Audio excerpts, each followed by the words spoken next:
เอามอบให้ปีกไก่นะปงเราเขาเมืองคงละวงสารวัตรเอามาของกันพี่น้องจึ๊บ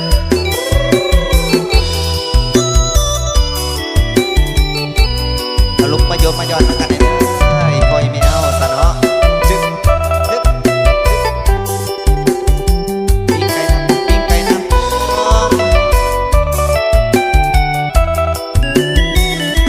ขี่รถโดยสารจากปากเสไปเวียงจันทน์คนรวยศาสตร์โซ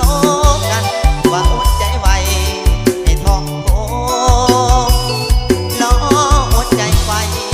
ซื้อปิ้งไก่หน้าปงเพราะว่าทินหน้าปงมันมีปีกไก่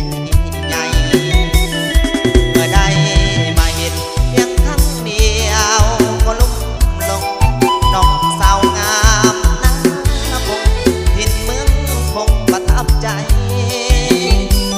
เลยยกธงส่งตกลงซื้อปิ้งไก่ยินแต่เพิ่นกล่าวไว้เป็นคำของบอกใส่กันปิ้งไก่นั่งปงแก้มกับเหล้าขาวคงเมาแล้วหอกคงสาวก่อนลำวง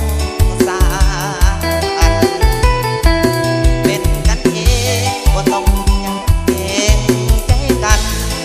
ก่อนจังว่าสาวันให้ต้องโยกโยกถ้าหากได้ฟังเสียงแคนทำนองสารวันยงวิวอนนอนฝันถึงวันบ่อนตอนโยนออกงานบุญเดือนสี่ไปห่วงเบิ่งตีดำวงต้องได้โยขึ้นโยลงกับสาวนาปงดินสาลาวพันเอามาให้ปิ้งไก่นะปงเหล่าขาวมันปงนะพี่น้องเชิบอึ๊บ ปิ้ง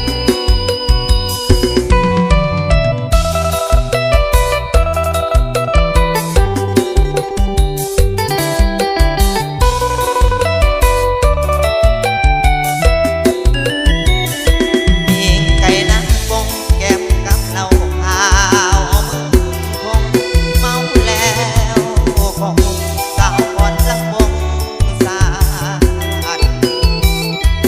เป็นกันเอ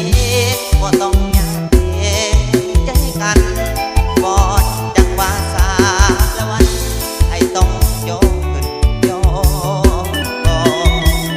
ถ้าหากได้ฟังเสียงแคนทำนองสารวัน